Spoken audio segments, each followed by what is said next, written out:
My name's Muneer. I'm 36 years old. On March 15, 2019, I was shot during a robbery at the convenience store where I worked. I was clinically dead for 8 minutes. I died a devout Muslim, reciting the shahada with my last breath. But the one who met me on the other side wasn't Allah, it was Jesus Christ. And in that instant, everything I believed shattered. I was raised in a strict Muslim household. Prayer 5 times a day was non-negotiable. My dad was an imam, and faith was everything for us. It wasn't just belief, it was our identity. I memorized parts of the Quran in Arabic before I could even fully read English. The words came easy when I prayed, and I felt proud to have them in my heart. Friday prayers, Ramadan, the Eid celebrations, they were the rhythm of my life. I wore my faith like a badge of honor. I believed Islam was the one true path, and I was sure of it. I couldn't wrap my mind around Christianity. I used to think, how can anyone believe God has a son? The Trinity made no sense. I saw it as blasphemy, a corruption of the original message. I debated Christians online, armed with answers for everything they said. I was convinced Jesus was just a prophet, not divine, not crucified. God wouldn't let his prophet die such a humiliating death.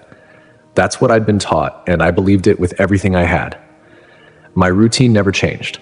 Fajr prayer before dawn, Quran recitation, then breakfast. I fasted on Mondays and Thursdays looking for extra blessings. My friends were Muslim. My community was Muslim. Everything in my life revolved around Islam. Islam. I was saving money to make Hajj to Mecca. It was my dream. I thought I knew God. I thought I was on the straight path, but I was wrong. March 15th, 2019, it was a Friday night. I was working the late shift at the store. It was in a quiet neighborhood. I'd been there for 3 years with no issues. Then, everything changed. I remember that night like it's branded into my soul. The weather was cold and wet, the kind of soft, steady drizzle that makes the streets shine under the streetlights and keeps most folks indoors. Around 9 p.m., I was behind the counter, restocking cigarettes, lining them up by brand the way I always did. Everything was quiet, just the hum of the fridge in the back and the faint buzz of the fluorescent lights above me. Then the door chimed. I looked up and saw 2 men walk in, dark hoodies pulled low, hands buried in their pockets. Right away, something in me tightened. You can just feel it sometimes when something's off. Their movements were twitchy, nervous, like they were fighting the urge to run. My stomach dropped. "Can I help you guys?" I asked, trying to keep my voice calm, even though I could already feel the fear crawling up my spine. One of them looked at me, eyes wide and wild. Then, suddenly, he pulled out a gun. Everything around me slowed down like the world forgot how to move. "Open the register. Now!" he shouted, his voice shaking.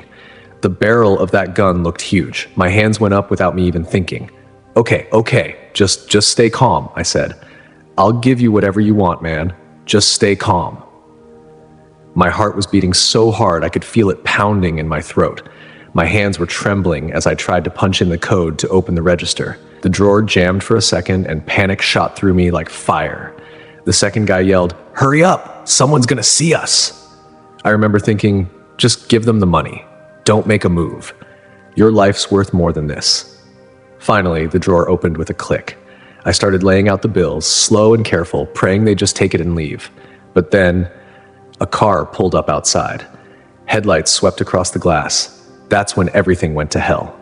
The guy with the gun spun toward the window, then back at me. His partner shouted something, but I couldn't make it out. His hand was shaking worse now, and then I saw it, his finger tightening on the trigger. Time broke apart. I had one last thought, one final prayer. God is greatest. I started to recite the shahada, La ilaha illallah. Then came the sound. The gun went off. It was louder than anything I've ever heard, like the world itself ripped open. The bullet slammed into my chest, a burning, crushing pain, like being hit with a sledgehammer made of fire. My legs buckled. I stumbled back into the cigarette rack and boxes of Marlboros rained down around me. I looked down, my shirt was blooming red. Warm, wet, blood everywhere. Then, another shot. The second bullet tore through my shoulder, spinning me sideways before I hit the floor. My head smacked the linoleum, cold and hard. I remember the sound of my own breath, or what was left of it, ragged, shallow, fading. The robbers' footsteps thundered away. The door chimed again as they ran into the night. I tried to breathe. Nothing. My lungs wouldn't fill. It felt like drowning, but there was no water, just blood bubbling up where air should have been. I could taste iron, feel the life draining out of me. The fluorescent lights above were too bright, stabbing into my eyes. The world started fading at the edges, turning soft and dark. My thoughts slowed like they were slipping away one by one. I'm dying, I thought. This is it. This is how I die. I tried to finish the shahada. Allahu. My last clear thought before everything faded was a desperate plea. Allah, please forgive my sins. Accept me into paradise. And then, nothing. Just darkness. Just silence. Just the end. The pain was gone. Not fading away, but gone in an instant, like a switch flipped.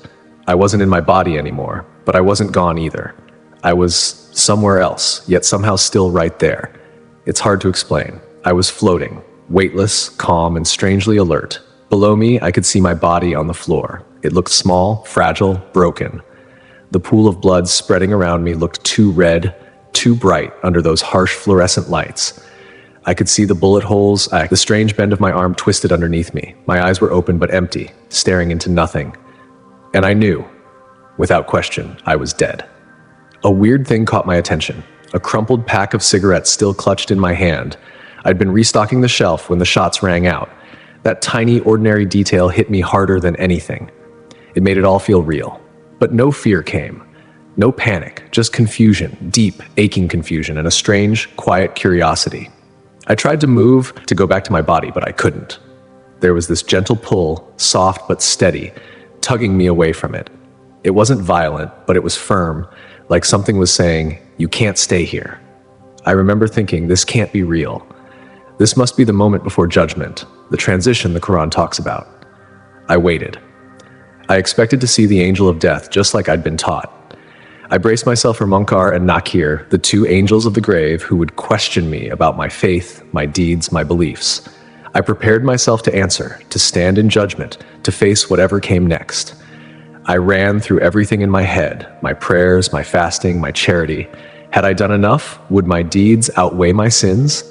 But nothing happened the way I thought it would. Suddenly I was pulled, hard. Not my body, but my consciousness. It felt like being yanked through space without moving.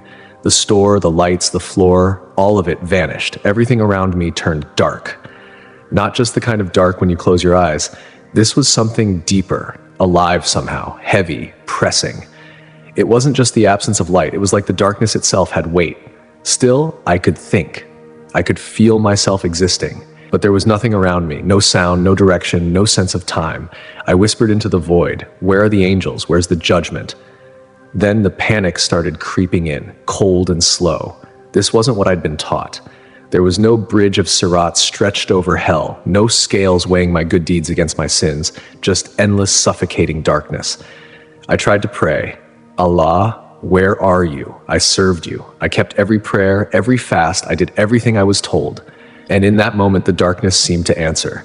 Not with words, not even with sound, but with something else. A presence. A feeling that filled the space around me, vast and cold. I felt seen, but not comforted. Not judged, just noticed. And I was completely, utterly alone. Time didn't exist there. I couldn't tell if it was seconds or centuries.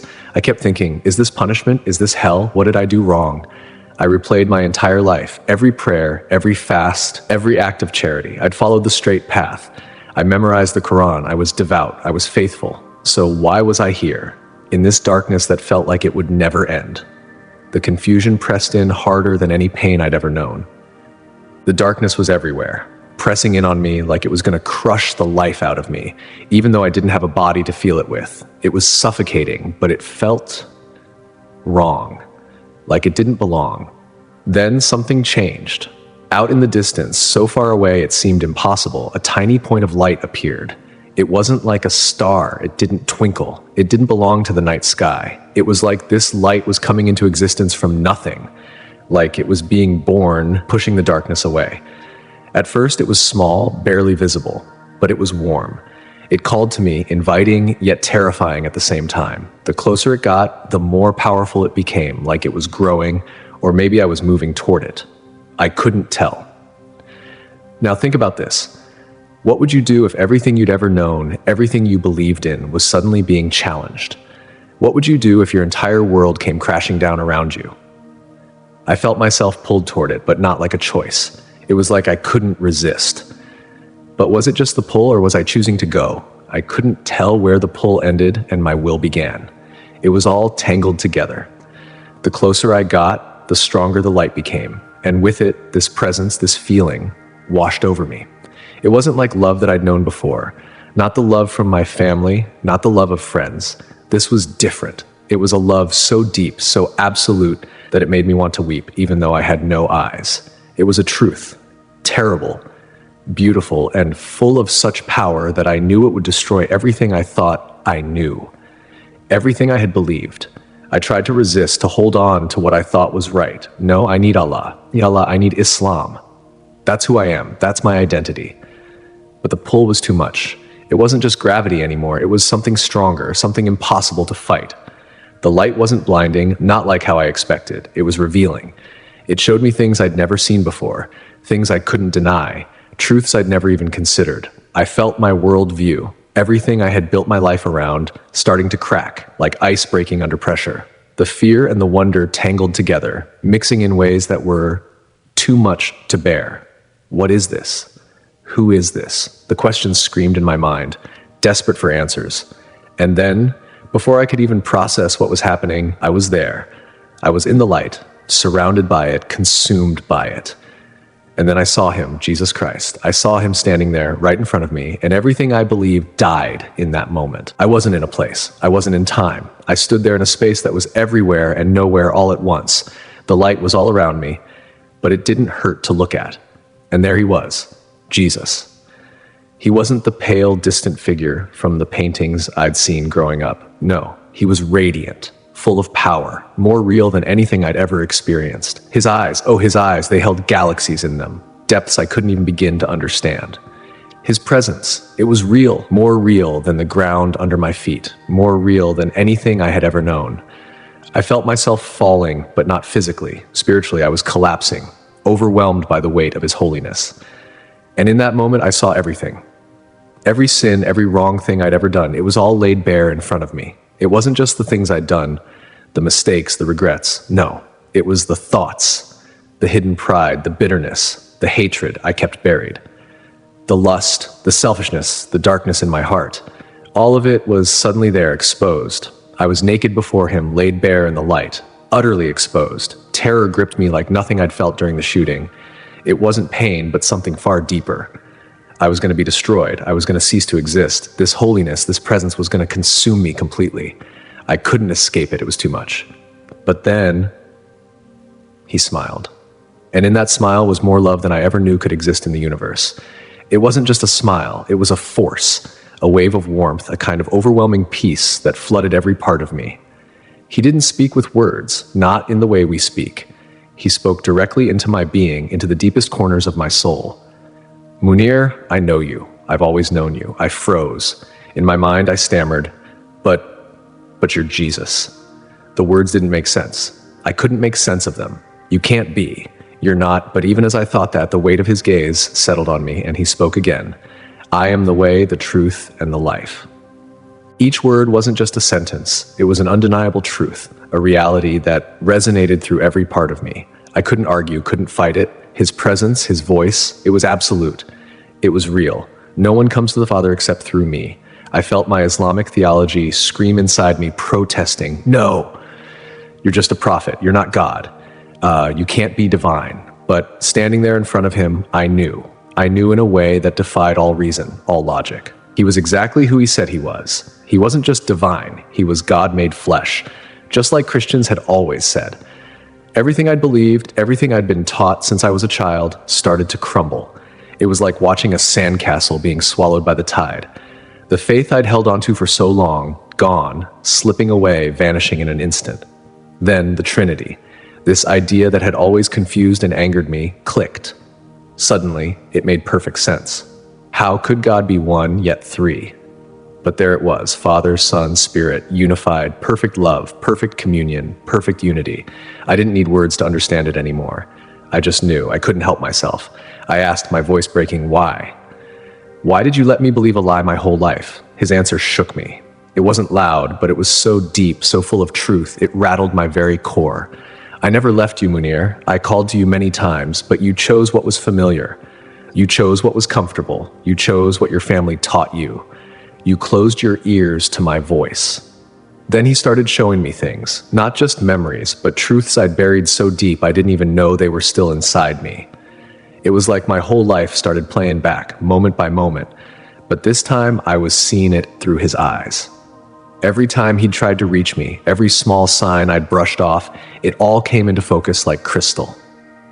I saw my Christian neighbor from when I was about 20, the guy who invited me to his church one afternoon after work.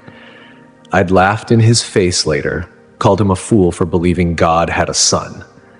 I remembered that YouTube video that popped up in my feed about Jesus a few years back. I'd clicked away after a few seconds, angry, typing out a comment about Christianity being a corruption of the truth. Then there was that dream I had when I was 16. A man in white standing in front of me, calling my name. I'd told myself it was nothing, just random brain noise. And that time I was walking home on Christmas Eve, years later, and passed by a church with candles in the window. I'd felt this strange peace for no reason, this stillness that wrapped around me for a moment. But I pushed it away, told myself, "Don't be stupid, Muneer," and kept walking. And now I saw it all. He was there, every single time. "You were there," I whispered, my voice barely holding together. "You were always there, always calling, and I just kept running." He looked at me, calm, radiant, no anger in him at all. "I love you," he said. 3 simple words, but in those words I felt oceans. Waves of grace so deep I couldn't even find the bottom. "But I rejected you," I said. My chest felt like it was cracking open. "I called you a liar. I denied who you were. I mocked you for years." "I know," he said, his voice soft, full of something I can only call mercy. "And yet I died for you anyway." Then he showed me the vision. The crucifixion. Not like a story, not like something out of a book, but like I was there. Right there, standing in the dirt, breathing the dust, here in the crowd. I saw the Roman soldiers hold him down. I heard the hammer hit, nails through his hands and feet. I heard him scream, not just from pain, but from a place so deep it tore through me. I saw the cross lift, his body hanging heavy, each breath harder than the last. I felt it, every lash, every thorn, every drop of blood, and I knew he was doing it for me, for my sin, for my stubborn heart. Tears wouldn't even come. It was too much. "Islam taught me you weren't really crucified," I said, my voice shaky.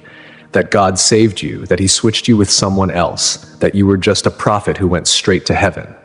I paused, my words catching in my throat. "But I see it now. It's real. You did die. You did suffer. You did rise again." Then he showed me the difference between Islam and Christianity, not with anger or pride, but with perfect, gentle clarity. In Islam, I'd always tried to earn my way to salvation. I thought if I just prayed enough, fasted enough, gave enough to charity, went on Hajj, and filled my life with good deeds, maybe, just maybe, God would find me worthy. It was all a scale in my mind. Good deeds versus bad deeds. I kept trying to tip it in my favor, but deep down I never really knew where I stood. I never knew if I'd done enough. Even Muhammad himself wasn't sure of his own salvation, and that thought haunted me more than I ever admitted out loud. But when I met Jesus, he showed me something totally different, something I'd never even considered possible. He spoke to me, not in thunder or fear, but in this calm, powerful voice that seemed to pierce straight through every wall I'd ever built.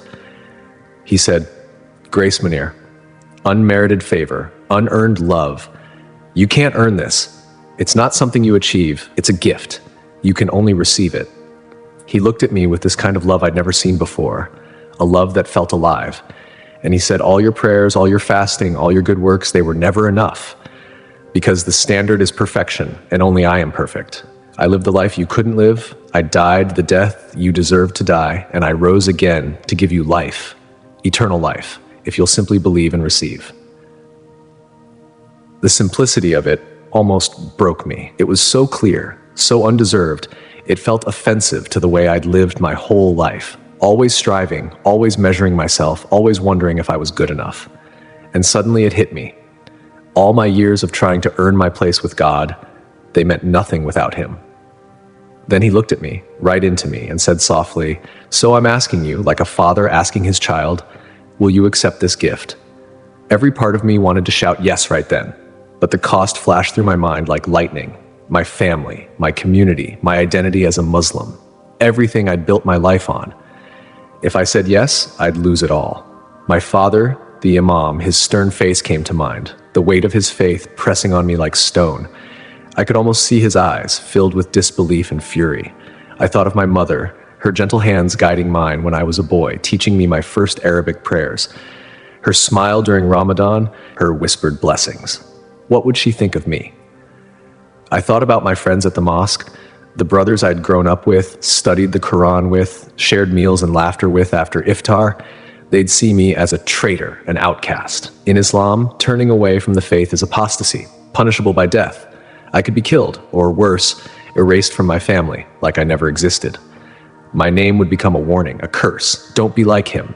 He must have seen the storm inside me, and because he spoke again, this time so gentle, so kind it nearly broke me. Look inside your heart, Muneer. What do you treasure more, the approval of people or the truth? Those words hit harder than any bullet ever could, and in that moment, everything, my fears, my doubts, my pride, fell away. The truth stood before me, bright and undeniable. I could lie to myself, pretend I hadn't seen what I saw, hadn't heard what I heard. But I'd know. I'd know I was living a lie for the rest of my life. And I couldn't do that. Not anymore. Yes, I whispered. And it wasn't just a word. It came from somewhere deep inside me, a place I didn't even know existed. Yes, Jesus, you are Lord. You are God. You are the way, the truth, and the life.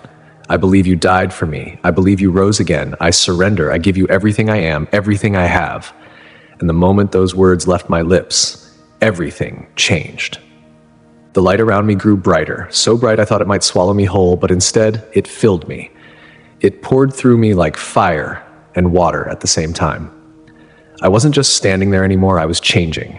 Every part of me, inside and out, was being remade.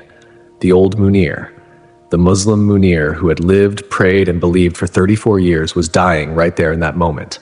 And in his place, a new Muneer was being born, a follower of Jesus Christ. Joy exploded through me, pure, unstoppable, wild joy.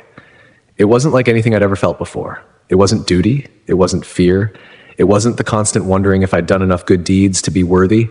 This wasn't the faith of rules and performance I'd known all my life. This was relationship. This was love. Real, unbreakable, unconditional love. Love that didn't demand perfection first. Love that simply was.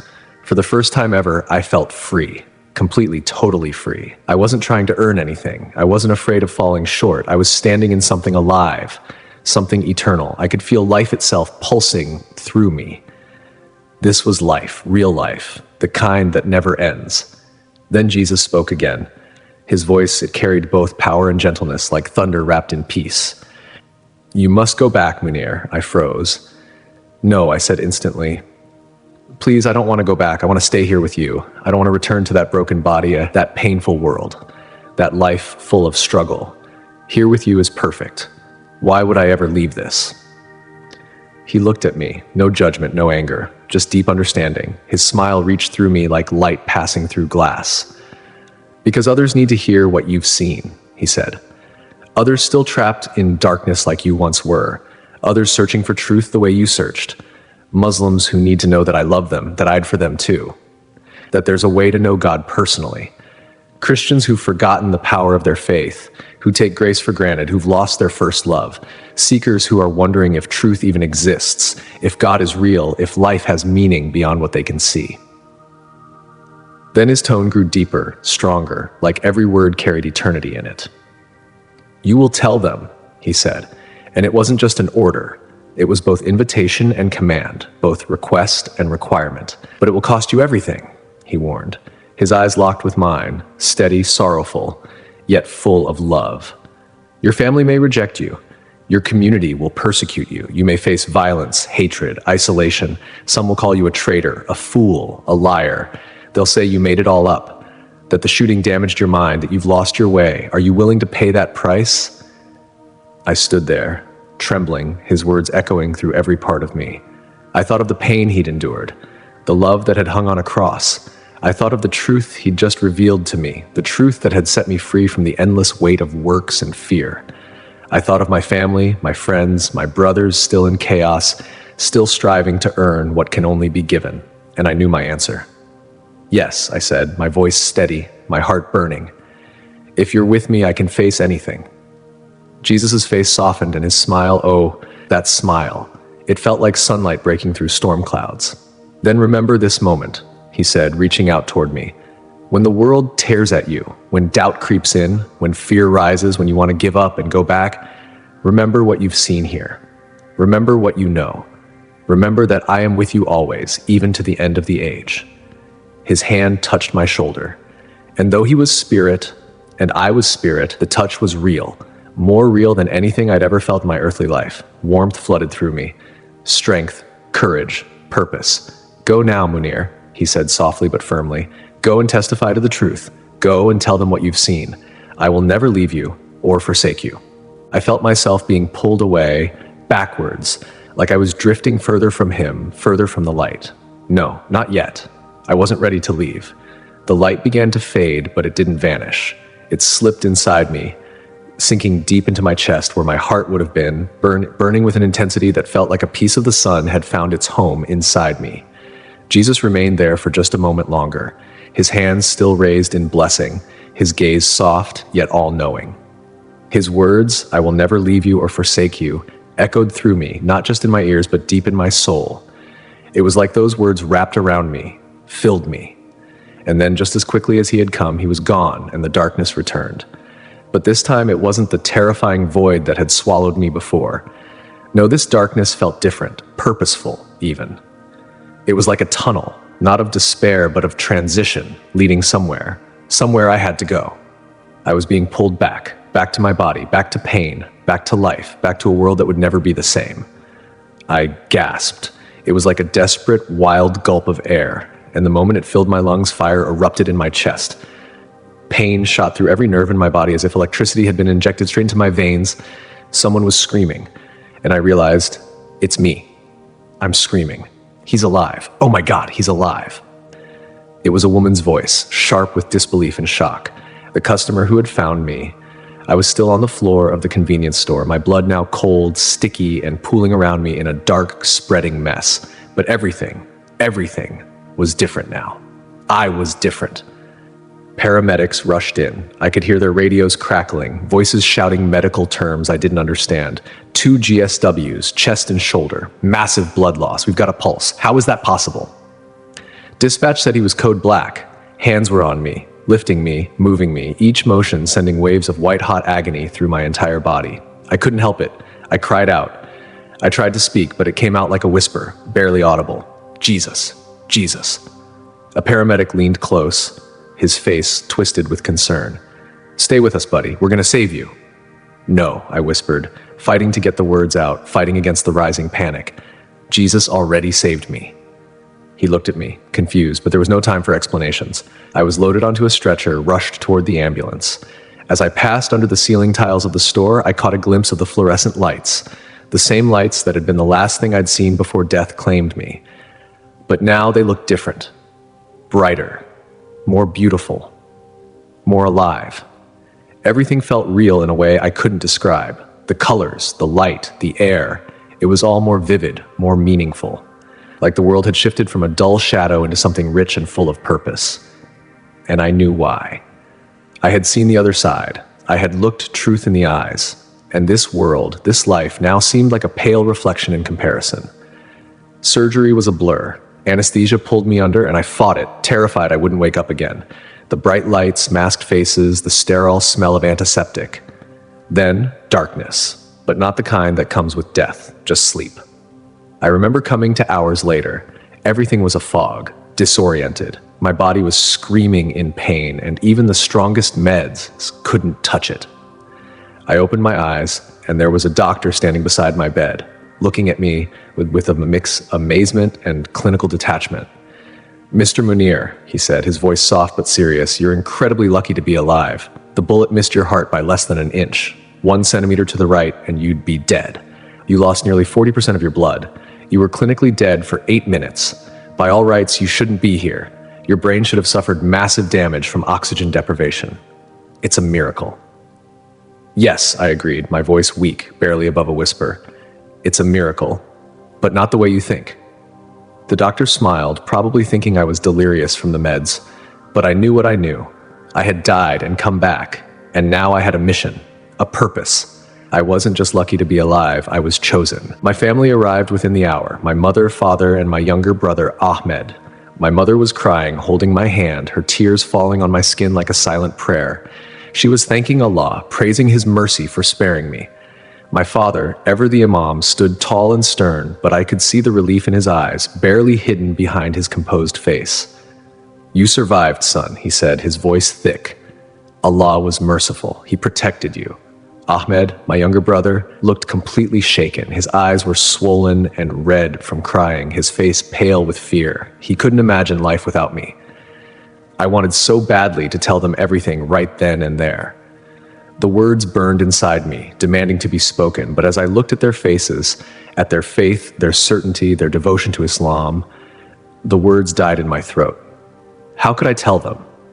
How could I tell them that everything they'd believed, everything they'd lived for, was missing something crucial, that Jesus was the answer they'd been searching for their whole lives? I wanted to scream it out, but instead I whispered, "I'm okay," hating myself for the lie. Everything's gonna be okay. But I knew. I knew nothing would ever be okay again. The truth I had seen, the truth that had shattered everything, would change everything about us, forever. They had no idea. 3 days in the hospital, recovering from surgery. They kept me on a morphine drip to dull the pain, but nothing could numb what I was feeling inside. I replayed that experience over and over. Jesus' face, His words, the light, the overwhelming love, and the truth that had completely shattered everything I thought I knew. Was it real? Doubt whispered quietly in the moments when I was alone. Was it just my brain chemistry, the lack of oxygen, some hallucination caused by a dying mind? Medical science would say it was, but I knew, with a certainty that went beyond logic, beyond any scientific explanation, that it was real. I had met truth face to face. I had encountered the living God. My Quran sat on the bedside table. It was brought by my father, who expected me to read it during my recovery, but I couldn't bring myself to open it. Every time I looked at it, it felt wrong. Like I was looking at something from another life, another person. The disconnect was unbearable. On the second day, a nurse came in to check my vitals. I noticed a small cross necklace tucked beneath her scrubs. I stared at it for a moment, then without thinking, asked, "Are you a Christian?" The question came out of nowhere, and I could tell she was surprised. She nodded slowly. "Yes, I am." "Why do you ask?" I hesitated, and then the words rushed out. "I need to talk to someone about Jesus." My voice broke, and I felt the tears building. She glanced quickly at the doorway, checking for anyone else, and then sat down next to me. "I thought you were Muslim," she said softly. "I saw your family praying in here earlier." "I was," I whispered, feeling the weight of the truth pressing against my chest, "but I'm not anymore. I can't be. Not after what I saw when I died." She sat there quietly for a moment, absorbing what I'd said. Then, with gentle eyes, she asked, "What did you see?" And I told her everything. I told her about the shooting, the death, the darkness, the light, about meeting Jesus and the truth He revealed to me, about the choice I made to follow Him. As I spoke, I saw tears streaming down her face. She didn't interrupt. She just listened as if she understood, as if she already knew what it was like to have everything you thought you knew ripped away. When I finished, she sat still for a long time, her hands folded in her lap. Then, quietly, she spoke. "You've been given an incredible gift," she said softly, "but also an incredible burden." "What do I do?" I asked, feeling lost, unsure of what to do with this truth that felt so heavy, so impossible to carry alone. "You follow Him," she said simply, "no matter the cost." Before she left, she handed me her card, connecting me with her pastor. It was the first step on a journey I knew would cost me everything. But I also knew that it was a journey I couldn't turn away from. I had seen the truth, and now I had to follow it, even if it meant losing everything I had ever known. 2 weeks after being released from the hospital, I knew I couldn't wait any longer. It was a Sunday afternoon, and my entire family had gathered at my parents' house for dinner. Mom had made biryani, my favorite dish, to celebrate my survival and recovery. We sat around the table, the smells of spices filling the room, warm and familiar. Mom, Dad, Ahmed, my sister Fatima, my uncle. It was like any other family dinner. a moment of peace after everything that had happened. But inside, my heart was beating so fast it felt like it might burst. As tea was served, I knew it was time. My hands were shaking, my breath shallow. I could feel the weight of the moment pressing down on me, but I couldn't wait anymore. I needed to speak. I needed to tell them the truth. I need to tell you all something, I began. The room went silent. I could feel every eye on me, full of curiosity, some concern. When I was shot, I died, I said, my voice cracking. I was dead for 8 minutes.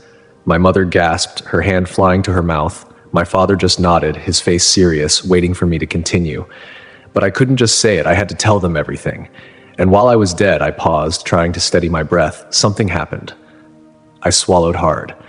The words caught in my throat like broken glass. I met Jesus Christ, and he showed me the truth. Silence fell over the room. It was thick and suffocating, and I could feel the temperature drop, the weight of their disbelief pressing on me. Then my father spoke. His voice was cold, like ice. "What are you saying?" he asked, his eyes narrowing. I took a deep breath. "I'm saying that Jesus is God, that he died for my sins and rose again, that he is the only way to salvation." My voice grew steadier now, stronger with every word. "I can't be Muslim anymore, Dad. I'm a follower of Christ now." Chaos erupted instantly. My mother burst into tears, wailing, clutching at her chest like she couldn't breathe. No, this can't be happening. Not my son," she cried. My father stood up so fast that his chair crashed to the floor behind him. His face turned red with rage, his hands trembling. "This is apostasy," he shouted. "You're betraying everything. You're betraying your family, your faith, your heritage." Ahmed looked at me like I was a stranger. Confusion mixed with horror painted his face. "Muneer, what's wrong with you?" he asked. "Are you crazy? Did the shooting damage your brain?" Fatima just stared at me, her face frozen in shock and disgust. She couldn't even look me in the eye. My uncle started shouting in Arabic, calling me a traitor, an infidel, a kafir, someone who deserved punishment. "You hit your head!" my father shouted, his voice shaking with fury. "The shooting damaged your brain. You need to see a doctor, a psychiatrist." I shook my head, fighting back the tears. "No, Dad," I said, my voice firm. "My brain is fine. My heart is finally seeing clearly for the first time in my life." "You will take this back," he growled, his voice dropping to a dangerous whisper. "You will repent and return to Islam. This is just confusion from trauma." "I can't," I said, my voice cracking. "I won't lie about what I saw. Jesus is real, and he saved me. He is the truth I've been searching for my whole life." The words that followed cut deeper than any bullet ever could. "Then you are no longer my son," my father said, his voice cold. "Get out of this house. You are dead to me. You are dead to this family. We will mourn you as if you died in that store." That was the last time I ever saw my father, my mother, my siblings. I left their home that night with only the clothes on my back. My mother's sobs followed me out the door, echoing in my ears, but I couldn't turn back. Ahmed sent me one text later that night. "How could you do this to us? How could you bring this shame on our family?" Fatima blocked me on all social media within the hour, and in the days that followed, word spread through the community like wildfire. Former friends stopped speaking to me. People I'd known my whole life crossed the street to avoid me. I received death threats, emails, messages, detailed graphics about what apostates like me deserved. Someone spray-painted "traitor" in big red letters across my apartment door. I had to scrub it off myself, my hands shaking. I lost everything. My job at the convenience store. My boss, also Muslim, told me he couldn't employ an apostate. "It'd be bad for business," he said. I lost my reputation, my family, my community, my security, my identity. Some nights I sat alone in my apartment crying until I had no tears left. The loneliness was suffocating. I questioned everything. Did I make the right choice? Was I wrong? But then I would pray. I'd speak to Jesus like a friend, and I would feel his presence, warm and real, just as he promised. And I'd remember standing before him in that light. I'd remember the truth I'd seen. And I whispered to myself in the dark, the truth is worth any cost. The nurse from the hospital was the one who first connected me to her church. I remember her gentle voice when she said, "You should come sometime, Muneer. I think you'll feel something familiar there." I didn't know what she meant then. But when I finally decided to go, I was scared out of my mind. My palms were sweating the whole drive. I kept thinking, what if they look at me different? What if they don't believe me? What if they think I'm lying? Or worse, what if they reject me too? But the second I stepped through those church doors, something shifted. The air felt thick, alive. I could feel it, the same presence that met me when I died, the same peace, the same warmth, the same love. It was Jesus. I knew it instantly. My heart started pounding, but not from fear. Something inside me recognized him. A man walked up to me in the lobby, a pastor named David. He had this calm, steady presence, eyes full of kindness, a smile that put me at ease right away. "Hey there, I'm David," he said, holding out his hand. I hesitated, then said softly, "I'm Muneer. I used to be Muslim." He didn't even blink. He just smiled wider and said, "I heard, and I'd really love to hear your story." So I told him. Right there in that lobby, I told him everything. The shooting, the vision, the light, the shift, the face of Jesus looking at me when I thought I was gone forever. I didn't leave anything out. When I finished, he had tears in his eyes. He wrapped his arms around me and whispered, "Welcome home, brother. Welcome home." I'll never forget that hug. It felt like I'd been walking through a desert my whole life, and someone finally handed me water. Over the next few months, my whole life started to change. I began learning what it really meant to follow Jesus, not just in my head, but in my heart. It wasn't about rules anymore. It wasn't religion. It was relationship. It was personal. It was alive. When I was baptized, the entire congregation was there, clapping, cheering, crying. As I went under the water, I thought of the old Muneer, the Muslim man who thought he knew God. And as I came up, I thought of the new Muneer, the one who'd finally met him face to face. That moment wasn't symbolic to me. It was real. It felt like dying and being born again in the same breath. I started devouring the Bible. I'd stay up till 3 a.m. reading, underlining, whispering verses to myself. It was so different from reading the Quran. These words weren't distant. They were alive. They spoke straight to my heart, like someone knew me personally, knew every pain, every fear, every secret thought. I joined a small group at the church, just ordinary people, but they treated me like family from day one. They helped me when I had nothing, prayed with me when I was struggling, and loved me without asking for anything in return. No judgment, no suspicion, just love. That's where I met Sarah. It was during a testimony night. She stood up to share her story, and the moment she spoke, I felt this connection. She was also an ex-Muslim. Different story, different journey, but the same Jesus who found us both in the dark. We talked for hours afterward. We understood each other in a way no one else could. The cost, the loss, the freedom. She became my closest friend, and in time, by God's grace, she became my wife. God gave me a new family to replace the one I'd lost. Soon, I started sharing my testimony, first in my church, then in others across the city, then online, videos, podcasts, anything that could reach people. I never expected the response that came. Hundreds of Muslims messaged me privately. "I've been questioning Islam," they'd write. "Tell me more about Jesus." Some said, "Your story gave me hope." Christians wrote too. "Your story reminded me what faith really costs." I'd been taking my salvation for granted. Even atheists reached out. "I don't believe," they said, "but your story makes me wonder if there's something more." Not everyone was kind. I got death threats from radicals, insults from skeptics calling me a liar, and even doubts from some Christians who didn't fully trust ex-Muslims. Some said we were spies, pretending. It hurt, but I didn't stop, because I've seen too much to ever go back. I've watched hearts shift. I've seen chaos turn to peace. 17 Muslims, 17 souls, have come to Christ directly through my testimony. 17 names written in eternity, and countless others are still searching, still asking, still wondering.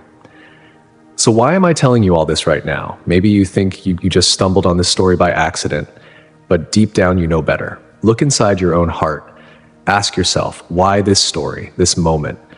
Maybe because truth matters more than comfort. Maybe because Jesus Christ is real and he's calling you right now, even as you're hearing these words.